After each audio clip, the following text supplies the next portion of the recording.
What's up, guys? Welcome into this week's episode of Pick Up Sports Talk Fantasy Edition. I'm Spencer Stein. And I'm Brandon Schiffman. We have a lot to get to today. Even though it's a somewhat underwhelming week of football, there's still a ton of booms and busts and waiver wire ads and everything to get to. So let's start with some booms.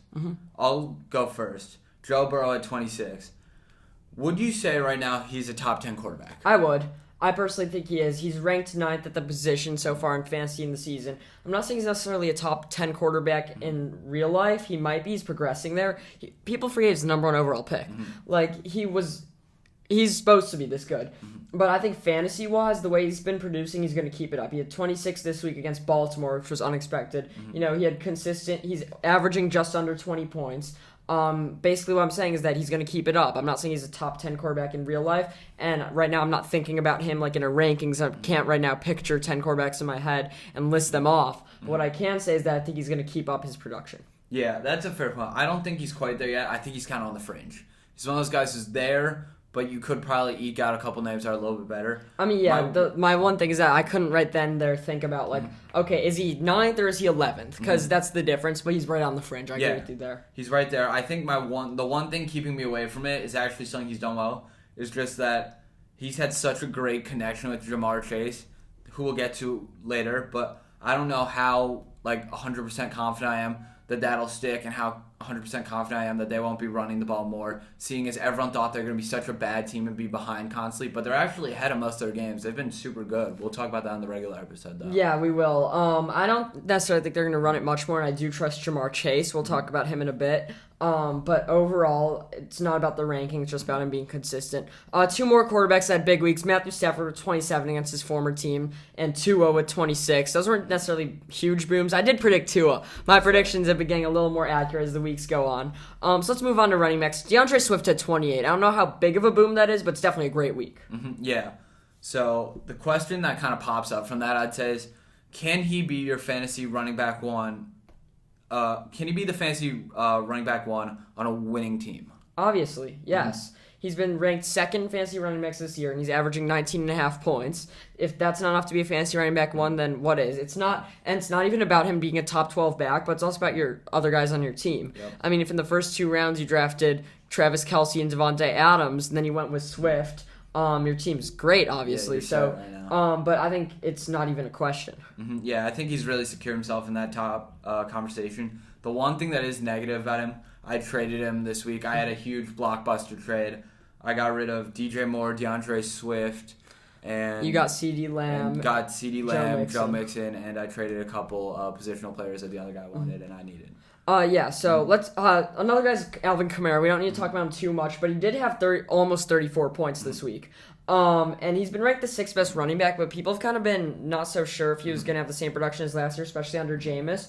And the big thing for me has been his receptions. The beginning of the year, he wasn't getting too many targets. So this week, he got 11 targets. So do you think that's going to be a trend going forward? Yeah, I don't think 11's like a standard we can set by any means, but I do think that he will start getting more and more receptions. It's almost as if he fell under the radar at the beginning of the year, though, which was crazy following the year he had. I don't think he's going to start getting more and more receptions. Obviously, he's not quite dependent, but obviously the difference between him scoring 30 and 15 is those receptions.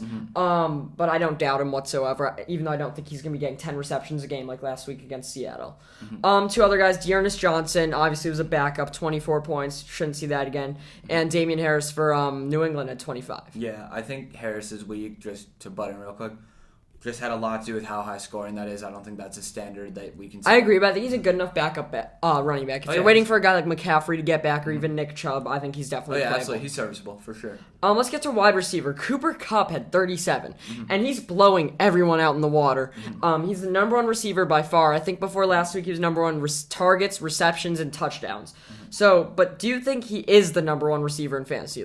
Clearly. I think, yeah, at the moment, there's really no one else that kind of comes near him. The next guy, ranked number 2, is Tyreek Hill, who has 47, 5, 37, 3, 12. Those 15. type of weeks. Yeah, those type of weeks. So I don't even think that's fair to put them in the same conversation. Cooper Kupp right now is balling at a league of his own. So the question we were discussing when we were watching football on Sunday was, will he finish the number 1 receiver? And I believe that, definitely.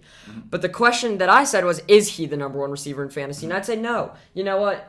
His performance in the past has shown that. But going forward, if I had to pick any receiver for my team, I'd still take Adams over him. I don't know how much I love Tyreek Hill, because I think Cooper Kupp this year you're going to think I'm crazy, is playing like a better version of Tyreek Hill. He's having those huge games. Obviously, Tyreek Hill in one of his games had like 47. The most Cooper Kupp's got is 37. Mm-hmm. But Cooper Kupp's had 37 in 2 games, 34 in a game, 30 in a game. And his worst game was he still had 11 and a half. Mm-hmm. So I think right now I just put him as a better version of Tyreek Hill. Mm-hmm. He's not as talented. If I were starting a team, I'd choose Tyreek Hill. But that's how Cooper Kupp's production's been. Mm-hmm. But I'd still take Adams going forward over him. That's completely fair. My one fear with Adams is he seems to be consistently at around 20. Whereas Kupp's floor is right around 15, but his ceiling's around 40. My thing about your Tyreek Hill, I think it's somewhat smart. My one thing is Tyreek Hill's floor is pretty is lower than Kupp, I'd say. Yeah, it's pretty much 8 points lower, and his ceiling is pretty much 10 points higher. But Cooper Kupp will get you consistently around 28 to 30. But it's not really about the ceiling and floor for me. What's just about consistency, and that's that Cooper Kupp is putting up booms more often, and he's putting up busts less often. It doesn't matter if he's getting 37 or 40. That's around the same. It's just about that he's doing better. The number 3 receiver in fantasy, we kind of talked about him earlier, is Ja'Marr Chase. And this no one was expecting. He's averaging 21 points a game. He's Joe Burrow's number 1 target, clearly, I think, now. But how consistently good is he? He's always, it's a given at this point. He's always startable. I have no fear starting him in any weeks if I have him. And yeah, he's been great all year. Statistically, I think the best rookie year so far. He's on pace to do so. He's gonna be he's better than Randy Moss, his rookie year at this point. He's gonna have the best rookie year as a receiver ever. Yeah. Right now, he's literally a top 5 receiver, and he's a rookie. Mm-hmm. I can't wait to see where he goes from here. Mm-hmm. He's like having as good of a year as Justin Jefferson is this year. Yeah, exactly. And people are comparing him to Justin Jefferson last year. Actually better. I'd say better. I love what Justin Jefferson's doing this year. I think he's ultra consistent. I'd almost lean towards Jefferson over Chase. I just love his consistency. But Ja'Marr Chase Ja'Marr Chase has had a lot of big plays, and although I trust the Bengals, a lot of people might say, can the Bengals keep this up later? I will mention that I think week 2 I said the Bengals can threaten for a playoff spot and played spoiler. You thought I was crazy. I want to pull that up one day, but I think he's to be trusted. Mm-hmm. Yeah, I agree. It's not even close. He's completely trustable. If you have him, he's your guy right now. And I wouldn't even say he's at a point where I'd think of trading him high. I think his ceiling is so high in fantasy. No, trade him at the value he's at. Trade him like he's been playing. Don't trade him at his preseason value. Mm-hmm. One more guy, Mike Evans hit 31. Hate to talk about the Bears defense that way. They couldn't do anything. Brady had 5 touchdowns. Yeah. And also Antonio Brown was out. I still think Antonio Brown's the number 1 receiver. Tight ends. Mm-hmm. Let's start with Kyle Pitts, the rookie. I thought at Florida he was amazing. I thought if he kept playing, he could have threatened for the Heisman as a tight end. I thought it was a good pick. I wanted the Falcons to take him. And he started really slow in fantasy. We were starting to say is he even startable, but I knew one day he would get there, but I did not think that day would be so soon. He scored 23 this week. Is he a top 5 fantasy tight end? I'd say he's right in the conversation. I think he's there. I do. I talked to some people about it who are somewhat doubters. I think he's there. I think he's gotten basically better and better every week, and I genuinely think he's a generational talent, and it's going to all show one day, and he's going to be the best tight end in football when this generation of Travis Kelce, Darren Waller, and George Kittle are out. It's going to be. I disagree. I disagree with the thing you're not expecting me to disagree with. I disagree that Waller and Kittle are anywhere near him. I think Kittle is too injury prone. Mm-hmm.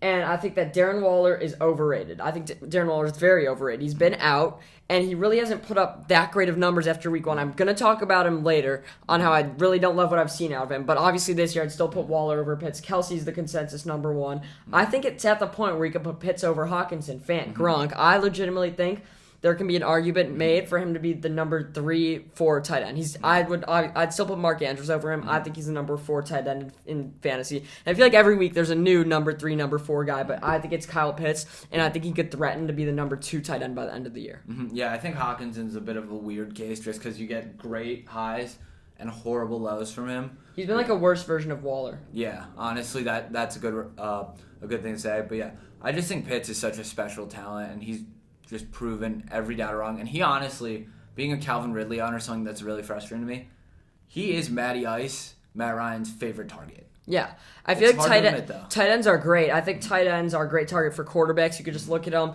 Linebacker isn't fast enough to guard him. Quarterback isn't big enough. It's that simple. So that's why I love having Kelsey on my team. 2 other guys, CJ Uzomah at 24. He's been on my watch list for a couple of weeks. You actually made the move. You picked him up and started him.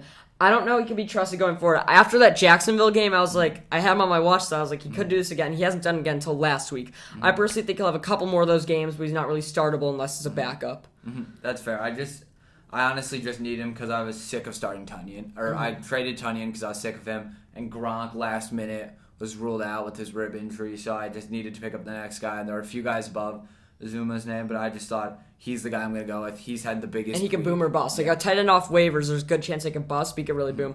Mike Gesicki's the other one. He had 21. He is the new Mr. Consistent. Yeah. I don't know how much I can trust him going forward, but in the last 4 weeks, he's had 21.5, 19.5. He had a down week at 8, then 16 and 18.5. So I think he's to be trusted. Mm-hmm. Yeah, I think he's a guy now. If you didn't get a tight end in the earlier rounds, like I think you and I agree, our drop off after like the first couple rounds of tight ends, the drop off again is like around round 9. Mm-hmm. If you didn't get one of those guys and you have Gesicki, you're pretty happy right now because the positional value is crazy. Yeah, a lot of teams also have Gesicki and another guy, so if you want to trade one of them to a team with, say, Kittle, that's a good option. Let's talk about some busts. Yep. Starting with the biggest one, Patrick Mahomes. So he struggled in the season, and we're going to talk a lot in the regular episode about the Chiefs, but Patrick Mahomes only had 7.5 points, and I don't think this is a bust because his injury too much. We'll talk about his injury in a bit, but what do you think about his fantasy value going forward, given the Chiefs offense only had 3 points? They didn't even have a touchdown. Mm-hmm. Yeah, I think, honestly, it's time to panic if you have Mahomes. Not because... No. Hear me out here.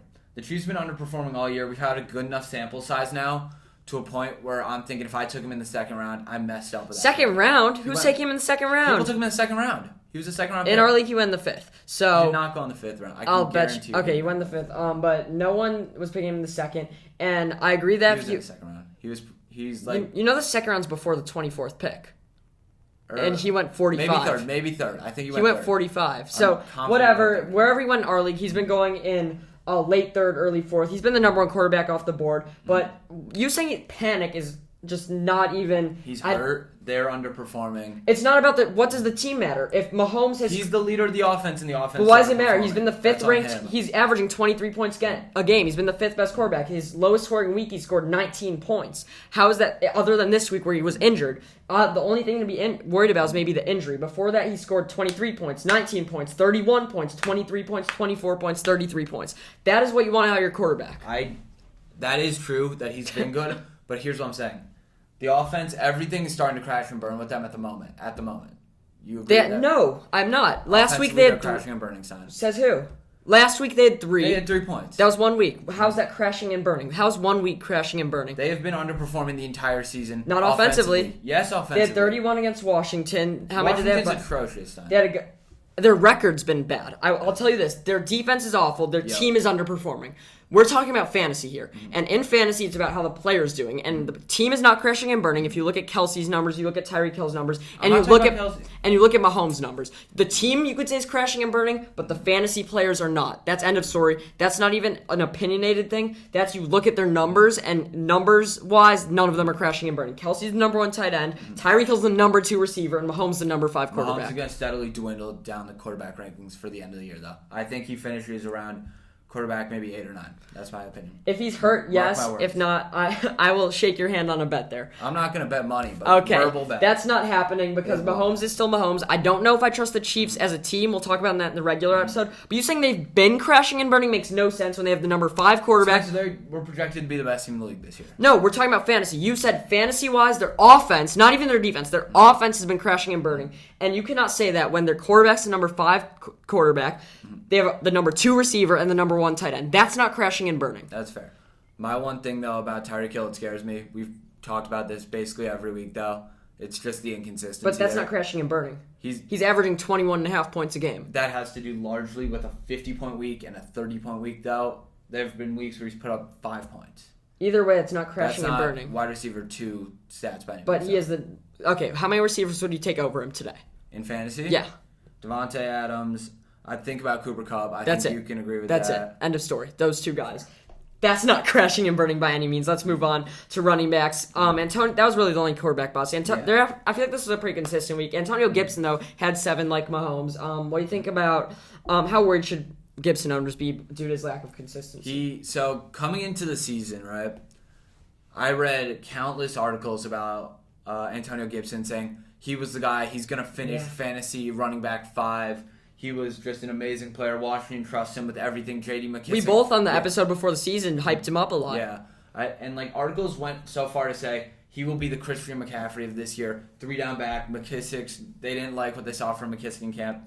And basically everything has pointed against that. He's not getting as many carries as he was promised, we could say. And his numbers aren't great because of it. So I'd be worried about I his would be very consistency. worried. He's only averaging 12.5 points, and he's kind of playing through a shin injury that really looked bad. J.D. McKissick's become a little bit of the passing back. Absolutely. Not a little bit. He's fully Here's the passing thing. back. Antonio Gibson somehow is still the 15th best running back with 12.5 points averaged a game, and that's because running backs have been bad. Yep. The storyline is that he's not performing where he was drafted. He was drafting early second round. He was drafted like 13 in our league. Yeah, so when you're drafted there, you cannot be averaging 12.5 points a game. Correct. I'm very worried about his consistency. Yeah, no, he's one of those guys that I feel like had all this offseason hype, and now we're looking back like, what was that about? Yeah, but he'll still get drafted next year. How about two more quick hitters? Darrell Henderson only had 9.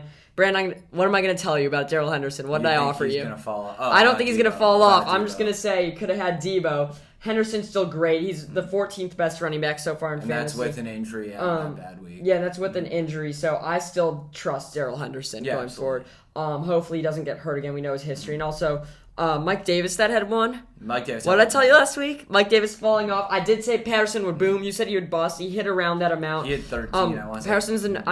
Patterson is the number one back there. Oh, yeah. Definitely. He had last week 14 points.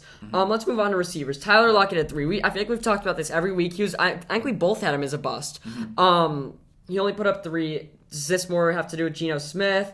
Is this the roadmap to his fall off? What do you think? Yeah, so to be honest with you, I think I said this in an early episode after he had like 34 and like 38. I said he's going to plateau and fall off. It happens every year. I was right. You agreed on that opinion maybe a week But I thought he would boom more often. That's the thing. Last week you said he would boom. He hasn't done it yet. And it's not going to happen. He will have another boom week or two. It's going to be different when Russ But he's comes not back. trustable. But for now, he's benchable. I said that last week. I'm going to say it again. He's very, very benchable. Other than those first 2 weeks, he's playing like A-Rob. Yeah. Which is not who you want to be playing like. We'll get to him. Let's get to him next. So, Allen Robinson had 3.6 points. This year he's looked awful. I got 10 points once, and 3.6 the lowest he's been. Now, I'm going to say this gently as a Bears fan. Is it time to consider dropping him? I didn't think I'd ever say that. He's Mr. Consistent. He hasn't been great this year, I'll agree. My biggest reason not to drop him is the position you took him at, or if you traded for him early on in the year, what you traded for him. You need to get value out of him in some way, shape, or form, whether that's a trade or anything of that matter, or you just stick it out with him because he's going to have a good week eventually, I think at least. So yeah, I don't think you can drop him because of where you took him in the draft. You probably took him in the 3rd or 4th. Now you're panicking. Yeah, I'm terrified to drop him just because I picked him early. He's on the Bears. Who knows? He could start getting the target, especially with them losing. Like, they could start targeting him more, even though I think Mooney might be the number one receiver there now. Robinson, I wouldn't drop unless you really need him to. You really need someone on waivers, or if you have a small bench league, or are in like an 8-team league. But right now, I'm really trying to stash him. Hopefully, something good comes out. Maybe I could get some little bit of trade value. Similar case is Robbie Anderson. Oh, yeah. Now, Robbie Anderson's played like A-Rob. He's only had 4 points this past week, but he was drafted much later. So do you feel comfortable dropping him? So he went, like I want to say, in like the 7th or 8th in our league, and he just really underperformed. He's been completely touchdown dependent, and he just hasn't been performing at all. Him, I wouldn't be as afraid to drop because the talent around him when you drafted him was not as high as the talent around A-Rob, obviously. So I wouldn't be afraid to drop Robbie Anderson. The Panthers have been bad in total. Darnold has kind of crashed and burned. That I'm confident using crashing and burning as a reference. But yeah, Robbie Anderson, I'm about ready to drop. Yeah, he was taken the 5th round, but we haven't seen what he did in the years before. Here's the story. He had 9 targets this week and only had 3 receptions. The week before, he had 11 targets and only had 3 receptions. The week before, he had 7 targets and only had 2. And his biggest scoring week, which was week 1, he only had 1 reception. That was that long touchdown. 12 points is a 50-yard touchdown. Exactly. So I think it's time. If you have to drop him, you can. Obviously, he's a good guy to maybe save, maybe if you need him. But it all depends on how many people are in your league, how many bench slots you get, all that. Another guy who had a poor week, Julio Jones 5. I feel like we talk about the Titans every week. Their offense is very volatile. I'll just say that in a nice way. And there were no really major tight end busts. You know, there's a lot of tight ends that we expect to bust. Good for Robert Tonyan. He had 10 finally. I think. Right after I traded him. Right after he traded him, and then he got dropped. So he had a big week. Let's talk about Tunyan's team, the Packers. So we rarely have a team dedicated for their own segment, but this week they're playing Thursday night against the best team in football, the Arizona Cardinals, with Devontae Adams and Allen Lazard likely out because of COVID protocol. How does this affect everyone on their offense? I want you to start wide receivers. Marquez Valdez-Scantling's coming back off IR, and then they still have Randall Cobb. Somehow he's still in the league. Yeah, so Randall Cobb and Marquez Valdez-Scantling. If Scantling plays, he's likely to come back right now. Both of them will have slightly bigger weeks. My thing with Marquez that I've been saying for probably 2 years now is he can at any given time go for 22. It's a matter of whether he gets an 80-yard receiving touchdown or if Aaron Rodgers overthrows a pass. Yeah. That's my opinion on him. It stayed the same. So you're more likely to get that target if you have Marquez Valdez-Scantling, or if he's on waivers, pick him up because it's more likely now that he'll get that big reception than it was if Adams or Lazard is there. And Randall Cobb will probably get a couple receptions, but I don't see him as a big hitter this So week. here's what I'm thinking about Randall Cobb. Randall Cobb, first off, I don't think it's going to be much different this week than he's normally. He'll get a lot more targets. He's looked to be one of Rodgers' favorite guys this year. But he's not really the deep guy. I think Marquez Valdez-Scantling's guy is going to attempt to step into that Adams role, but it's not going to go well. It's given how long it's been since he plays, traveling to Arizona with the team. And him and Equanimous St. Brown, I pulled out that name, have both been so hyped since the draft. I remember St. Brown, he's brothers of Amon-Ra, on the Detroit, out of Notre Dame. He was expected to be a huge thing. ESPN was all over him, and it never panned out. This might be the week, because I think MVS isn't going to be huge because he's coming off injury, and I think Cobb is still the short guy, even though I think Cobb is going to lead them in targets. St. Brown could pull in a touchdown or two, but my big thing is that without Adams, I don't know how much their passing game is going to be a factor. So before we get to Rodgers, Aaron Jones, I think, could be in for a big week. The only thing is, the Cardinals' defense is great. Yeah. Like, it's not like they have all these guys out against the Jets. Cardinals' defense is great, and it's a short week. Aaron Jones has still been the 7th best running back. However, last week he only had 9 points. A.J. Dillon's been getting a lot of stuff. I think A.J. Dillon's going to have a huge week. A.J. Dillon's coming off a week where I think he had like 4 yards and a fumble, so he wound up with negative something fantasy Negative points. .2. Yeah, so I think he's bound to have a better week than that. And before that, obviously. he was starting to step up a little Yeah, more. I a few weeks ago said that if I have Aaron Jones, I'd be somewhat worried about A.J. Dillon's production. I don't know how far I stand by that. Yeah. I don't know how much I still stand by that, but A.J. Dillon will probably have a good week. He's been catching some passes. Yeah, I recently. think A.J. Dillon's going to have a big week, almost a boom for A.J. Dillon. Still not necessarily startable, but Aaron Jones is going to have a big week too. Rodgers, how does the wide receivers being out affect him? I think he will have I definitely don't think he'll hit his ceiling this week. I think Aaron Jones can maybe get 1 to 2 passing touchdowns just because he still is a key part in that offense, and it seems like every few weeks he gets 1 to 2 passing touchdowns. I think this will definitely be the week now that they don't have their biggest red zone threats, both Lazard and Adams. I am saying Lazard because he has really built out a role in that offense this season. Yeah. I've loved what I've seen from him, and I was about ready to pick him up, and then just COVID struck. Here's the prediction. Tunyon's going to get a touchdown this game. I don't think the Packers' offense is going to be great, but I think Rodgers should be fine getting around his projection of 18, but Tunyon's going to get a touchdown. Let's move on to fantasy injuries. Now, I'm going to speak to the viewers this time. I promised you guys we wouldn't talk about this guy again, but we have to. Miles Sanders. We already touched on Mahomes' injury a bit. Miles Sanders, we said we wouldn't talk about him again. We talked about how much we hate him every week, and now he got injured. We've been waiting for this. He might be out. He's questionable. He's week to week right He's now, week that's to what they week. said. I think he might play, but even if he plays, don't start him. He sucks. He's so trash. The injury impact, though, is Kenneth Gainwell. I think if Miles Sanders... I don't know how much I trust Gainwell because they don't have much of a running game regardless, but I think it's at the point where I'd rather have Gainwell than Miles Sanders, at least for this week, not long definitely term. this week, yeah. I think Gainwell could be poised for a big week. Do you think he's startable? I think yes, because running backs haven't been amazing this season all along, and there are some there aren't big bye weeks, let's say, for running backs, but there are some big running back injuries in general. 2 we can get to real quick. Saquon, he happens to be moving towards a week 9 return, so it could be a week or two before you see him Yeah, again. same feeling on Booker. You could start him, I guess. He's been fine. He had 14.6 last week. But Yeah. Saquon, I still don't know how much I trust him when he comes back from injury, but 2 weeks in, he's going to be back to when we thought he might be back a couple weeks ago. And Nick Chubb is expected to play this week, which I think is huge for fantasy owners just because now you have the guy who is smart and picked up Dearness Johnson. He doesn't have his boy anymore for this week, and the Nick Chubb owner does. So, yeah. Yeah, it's a big difference. Chubb, you'll start if he's there, but I feel bad for the Dearness Johnson owners who don't get one more week of him. Now here's a big guy I want to talk about. Michael Thomas. I've been debating this with a lot of people lately. He is still multiple weeks away from returning.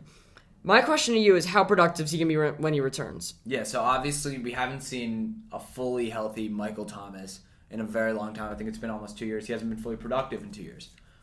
With that being said, when he was productive, he was the best wide receiver in football and had arguably the best season of all time.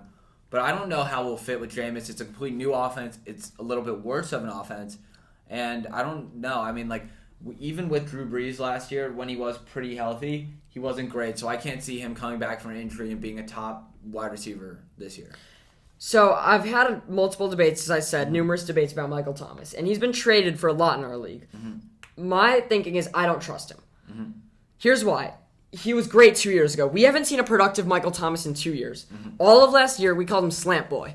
And that's not a compliment. Yep. He was only running slant routes, and that was with Drew Brees. And now he's coming off 2 bad years. He hasn't played all this year. He's just coming in the middle with a new quarterback. I don't trust him at all. I would not start him for 1 or 2 weeks. And if there's people in your league that really trust him and you could trade him, great, do it. I don't know why his value is so high just because what he did 2 years ago. I'm not undervaluing what he did 2 years ago. I'm not undervaluing his talent. But the last time we saw him, he was no good. And now he's been out for a while, and he has a new quarterback, and I don't see a scenario where he's great immediately. But if he has 2 good weeks, sure, trust him. I just wouldn't trust trading for him. Yeah, the likelihood of him just immediately catapulting into a top 10 wide receiver role in the NFL, or even in fantasy, is highly, highly unlikely. Highly unlikely. So basically, all these people trying to trade for him, I don't trust him. I would not trade for him. Let's move on to the waiver wire. So the only 2 teams on bye this week are Raiders and Ravens, but there are a lot of injuries, as we just talked about, and always pick up those injury fill-ins if you can. Yeah. We talked about Marquez Valdes-Scantling, Randall Cobb, and Kenneth Gainwell already, but what if you have someone like Lamar? What quarterback fill-ins do you like? One guy I've been super-duper high on, I am actually going to spoil something right now. I'm predicting him to boom this week. Two-glove Teddy Bridgewater. I think he's Teddy great. Two Gloves. Teddy Two Gloves. He's honestly good. I think that Broncos offense isn't horrible, honestly. I think it's not great, but it's also not horrible. I think he has good connections with Cortland Sutton, and he's a good week-to-week guy. I wouldn't be afraid to start him this week if I have Lamar or even Derek Carr. I'm talking about a guy who I like more than Teddy Bridgewater. Carson Wentz. I think Carson Wentz is great.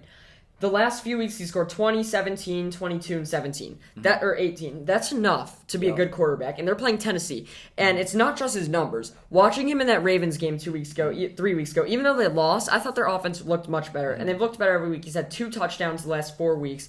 I think he's very trustable going forward.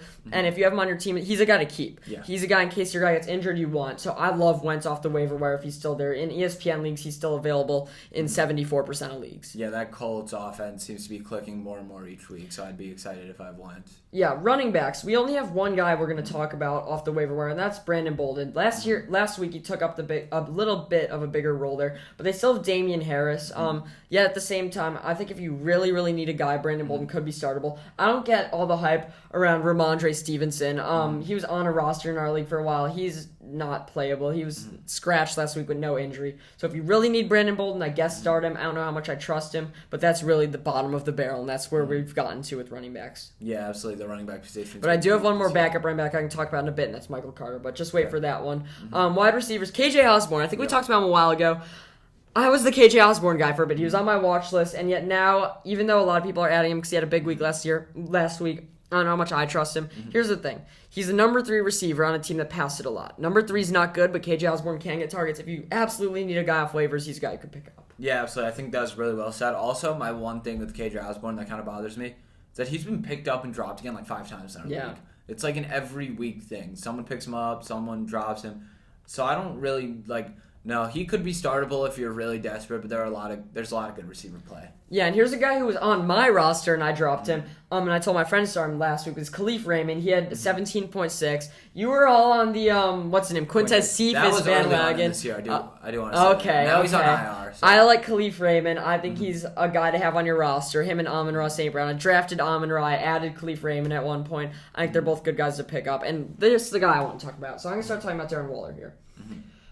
Raiders tight end Foster Moreau had a great week last week. He had, let me just pull up how many points he had. Foster Moreau last week had 18. Darren Waller the last couple weeks, he's questionable. They're on bye this week. He's probably going to play next week. He has had 11, 8.5, 15, 10.4, 11.5. And that's in addition to his first week where he had 26.5. He's only the 8th ranked tight end. I don't know if it's really anymore, Kelsey at the top, then Waller, then everyone else. I think Waller's fallen back a bit. And in addition to this, Foster Moreau is trustable. Like, if Darren Waller's out again, you could definitely trust Foster Moreau. He's a guy I'd pick up if I had Waller. And I'm not going to say this, but I'd almost feel more comfortable starting Foster Moreau with Waller out. Oh, yeah. than I would with Waller with Foster Moreau, and I think that they're nearly interchangeable. I don't think Waller has that much more talent than Moreau. I think you're wrong about that. Do you think so? Here's my question to you: do you think Waller gets any more targets than Moreau would? I just think that the Raiders had a good week last week, and Moreau having to get a ton of targets. I'm not saying you're completely wrong about it because Waller has been down recently. But I think Waller is still an upper echelon tight end, and I think... Oh, agreed. But my thinking is that if they're both in, obviously Moreau's not going to get anything. Mm-hmm. If they're both playing, Waller's the guy. But I think that if Waller's out, they're still going to target Moreau as much as Waller. And Moreau had 18 this week. That's more than Waller had any other week except for week 1. So I think you are almost rooting for one of these guys to be out just so you get all the target share, even though Foster Moreau's not an issue with Waller in. All I want to say is that I don't trust Darren Waller going forward too much. He's still probably the second, third tight end.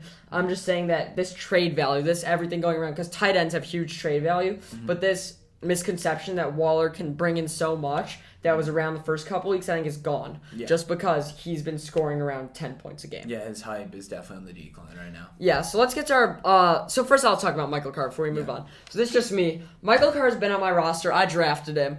And I am very high on him. I have Chris Carson, who's been out, so I've been starting Michael Carter. He had 16.4 this week, 14.8 the week before, 10.4 the week before that. And he's getting more and more carries and receptions every week. He had he had 11 carries this previous week, but he got 9 targets. That's 3 times more than before. That's 8 receptions. That's really what contributed to his big week. If he keeps getting these targets, he's very startable. I think he's in the upper echelon of backup running backs, and I feel comfortable starting him going forward as my backup running back. But if he's your starting running back, I don't know how much I love that, but I do think he's going to start hitting these plus 10 numbers, start being projected in that 13 range. Yeah, I think he's like a running back 2.5. You start him if you're one of your running backs is on bye or hurt, and you're not too afraid about it just because he's pretty consistent. But I'm not exactly as high on him as you are, which I think there's reason to be. I think he could become last year's Swift. Swift last year started a little slow, started getting those receptions, started playing much better for a bad team on top of it. He was a starter on a team who did really well in our league last year. He seemed to be in the bottom half of RB2s, and I think Michael Carter could slide into that category as the season progresses. That's a fair take. I just think people forget how Swift played at the end of last year, so I think that reference is interesting. I had Swift in one of my leagues last year. I felt like towards the end of the year, he was one of those guys who almost drew me in. Like I was almost like, I need to start him because he's bound to do something good every single week. Yeah, and I think Michael Carter, as the weeks progress, could turn into that category, but I don't know how much he is in the talent category. DeAndre Swift's the future of the Lions. Let's get to our boom bust predictions. Brandon, you could start. Who's your quarterback boom? I know you alluded to this. Yeah, so I alluded to this earlier. I have Teddy Bridgewater booming against that Washington defense. You and I have agreed that defense has just been underperforming all year, and yeah, I think Teddy's going to have a huge week this week. Yeah, for me, I got Joe Burrow. We talked about him a lot earlier. He's the ninth quarterback. He's playing the Jets. Enough said. He's going to have a huge week. So is Jamar Chase. I do want to talk about also Carson Wentz. He's going to have a boom week against Tennessee. He's been doing well. I don't love him to boom, but I know he's going to be consistent, while Burrow could really go for 25+. One guy I do want to say could bust. He's my main quarterback bust. This could sound outlandish, but I just have a really good feeling about this. Justin Herbert against New England. I think there's potential there for a bust. I think they're going to run the ball pretty heavy. And I don't know. I don't expect a huge week out of Mike Williams or Keenan Allen either. I just think Eckler's going to have a big week, and I need him to have a big week fantasy-wise. Mine here goes against everything I've been saying for a while. I always feel like I bet against the Chiefs' defense, and I'm so unconfident in this, but I'm going with it anyway. Daniel Jones against the Chiefs. I think the Chiefs, regardless of if Mahomes playing, regardless of how much I trust them, need to have a bounce-back week. And we saw the Chiefs' defense play better against Washington. They obviously, I don't trust them going forward. Tennessee only scored 27 on them. I mean, if the Chiefs' offense is regular, they win that game. So I think even though Daniel Jones is a great runner, and that's where the Chiefs lack, he could be in for a bust week, or at least lesser than people think. Just because he's playing the Chiefs doesn't mean he's going to go off. Fair. My running back boom, I do want to specify here. This guy's been good all year, but I think he goes for upwards of 22 this week. Leonard Fournette against the Saints. I just think they've been running the ball, and he's really established himself in that offense, and he's been doing great recently. I think he's having another huge week. Yeah, so for me, for running backs, I don't like this boom. The more and more I think about it, I don't like it. But Kenneth Gainwell, we talked about if Miles Sanders is out, he'll get the Miles Sanders carries. So I think he could have a regular week, not necessarily a huge boom. I don't really know what running back's going to have a huge boom this week. But maybe James Robinson against Seattle coming off the bye could be a really big guy. But Kenneth Gainwell's startable. Yeah, my running back bust of the week, and I feel like this kind of goes for an entire team's running back core depending on who plays because there's a lot in the air right now, is whatever Browns running back starts against Pittsburgh.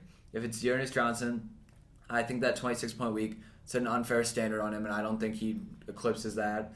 Obviously, if it's Chubb, he's coming back from injury, so there's a lot of craziness with that. And if they And they're playing Pittsburgh. and they're playing Pittsburgh, and if they're both getting significant carries, good luck having one of them stand out. I like that one a lot. I also like this one a lot. Chase Edmonds. So here's what I can say. Chase Edmonds looked very bad. Yeah. It's almost the point you could bench him. That's because James Conner gets the red zone carries. He had 10 last week, 8 the week before, and they're playing on a short week against Green Bay. But here's the main basis of my argument. Green Bay wants this game bad. If they win this game, they establish themselves atop the NFC. But to win this game, their defense is going to have to play them into it because they're not going to be able to go off against a great Cardinals defense with no Adams. So their defense is going to be playing hard. They're going to be trying to keep this team in the game, and by doing that, they're going to stop the run, and that begins with Chase Edmonds. So I think the Cardinals offense isn't in for a huge week overall, but especially Edmonds. Fair. My wide receiver boom is a guy I just traded for coming off a bye week. If Dak is healthy, CeeDee Lamb will have a big week. Write it down. If you can trade for him, take him because he will have a big week against the Minnesota defense who just lost Xavier Rhodes. Yeah, my boom is a guy you're going to talk about in a bit as your boom, I just saw. But Cortland Sutton against the football team. Football teams looked awful. I like Teddy Bridgewater this week, as do you. And I think with I almost want Jerry Jeudy, but I really just can't go again with receivers coming off injury. It's against everything I believe in. And so I guess I'll go with Cortland Sutton. Maybe Jerry Jeudy will draw more of a distraction. Fair. My wide receiver bust of the week has to be DJ Moore. He had a couple great, I want to say he was averaging like 26 coming out of the first 4 weeks. Ever since then, it's been kind of down.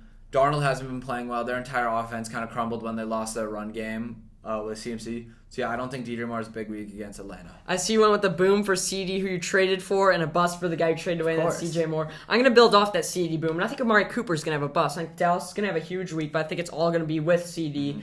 So I guess I kind of think CD's going to have a boom more than Amari's going to have a bust. But Amari has not looked good all year except for that week 1 game. He's had under 16 points every week outside of that 39-point week 1. He's almost not worth starting. So he's not necessarily going to have a bust, but I'm just alerting. I'm kind of going off the rails with this, but I'm just kind of saying that he's not in track for a 15-point week. That absolutely.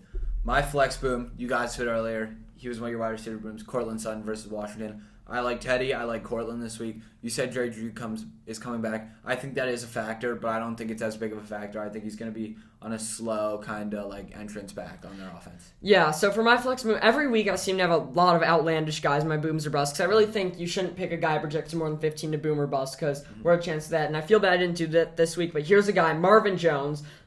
He seems to be Jackson's number 1 guy. DJ Chark's out for the year. He's been injured, though. They do have Laviska Shenault, but I think Seattle's defense is atrocious, and he's coming off a 23-point week in a bye. I love guys coming off bye, and I think Marvin Jones is in for a big week. I hate to do this to you for my flex bust because he's one of your boys on your team, and now I'm realizing that you might have done one for my team, so this is fair. We can trade off.